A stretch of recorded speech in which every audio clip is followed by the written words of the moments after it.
Hey you guys, welcome back to Crazy Quilt and Crafts with SCK. Happy New Year's everyone. I hope everyone is doing well. Y'all probably say I was MIA for a while, and I kind of was. I hope you guys enjoy your festies throughout the month of December. Now we are in January and the year is already moving fast, you guys. So I did take a little break. I had some wonderful friends that came to visit with their children and stayed for a few days and had a blast with them. I took a break from sewing because I have been crocheting a lot, you guys, lately. And I decided to tap into an area that I always wanted to tap into. So, can you guess what you guys are looking at right here? All right, so this is another project that I've always wanted to try, and I gave it a go because I believe I saw it on social media again, and I said, you know what? I have bought satin some time back because I wanted to get into satin bonnet making, and I had this stash, and I said, you know what? This is what I'm going to use it for. So what you're looking at right now is some beautiful red satin scrunchies. Yes, I always wanted to do scrunchies, and y'all know, as crafters and quilters, we have so much in our fabric stash. So, this, like I said before, was sitting in my stash for satin bonnets. So, I decided to tap into the scrunchie world, and I also wanted to share with you guys some labels that I have purchased from lovemylabels.com. So these are somewhat of my new labels. And if you guys been following me for some time, y'all know I use a deep, rich kind of fuchsia purple label. But I decided to tap into the smaller labels because I tend to make smaller projects. So I gave this creator a go, and I love the way these turned out. So this was another reason why I started to do the scrunchies, because I want to experiment with my little labels. Aren't they cute? They so cute. I think the person did a wonderful job.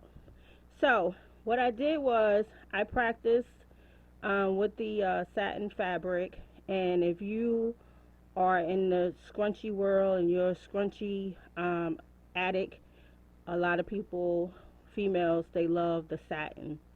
And so that's why I went with the satin, so that I can put a little dent in my fabric stash.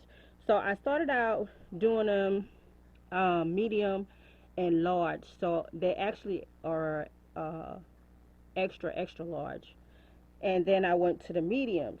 So this is what you're looking at. And the large are super large. So you can actually get two turns out of them and actually put them in your hair, and they will always look like voluptuous. They're not, these are not Dollar General scrunchies. These are actually designer scrunchies. And then I did the mediums, which you could get two turns out of them as well. What I like about the extra large, you can actually just sit that on top of your bun, or if you like to do your ponytails and then bun it, you could do that as well. So this is why I went with the extra extra large. And I used several types of elastic. I used thick elastic, and then I use this elastic right here. They're all different sizes: 1 inch, 1.5 inch. Um, this one might be close to 2 inches. And then I use the what you call it, the mask elastic that you put, when you're making the mask. And I really like the way this one did, because it actually gave you a more uh, um, kind of more movement to get your scrunchie around 2 times. So that's what you will learn if you're going into the scrunchie world, is what type of elastic you will prefer to use. Um, there are different feedbacks on the ones, you know, most of the people that's in the scrunchie world and it's their business, they'll recommend certain different kinds. Well, I tried several different kinds. So, um, with that being said, one of the things that I learned about the scrunchies, they do take up some material. So if you are like wanting to get rid of, like, I don't want to say ugly fabrics, but fabrics that you're not so interested in, I would say to use up your fabric stash, make some scrunchies. Now, after researching scrunchies, like these kind of scrunchies, these scrunchies can run from 15 to 20 bucks, you guys. So this is like a really quick money maker, especially at festivals and different events.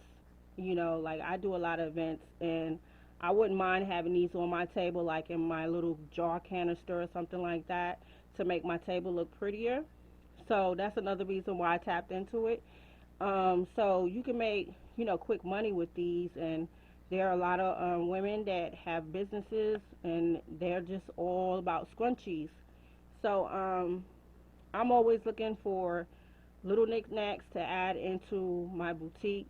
You know, every year I try to challenge myself to make something and add it into my boutique. So when I do go to my events, I set it up on my table. Mostly, like I told y'all before, mostly everything that I make money off of it. So that's another reason why I entered the scrunchie world. So I have been really, really enjoying making them. I feel like I have mastered them. At first, the first two like got on my nerve, where I was learning the tubing part of it, and I was like, ugh. But then I had made a halter top where I did the same type of technique to tube it. So I was like, okay, I'm familiar with this. So once I got it down pat, y'all know, once you master something, I tell y'all this all the time. Once I master something, I have to keep going and going, and I will go into mass production until I get tired of making them. So so yeah, you guys, I wanted to share that with you guys so you guys know what I've been up to.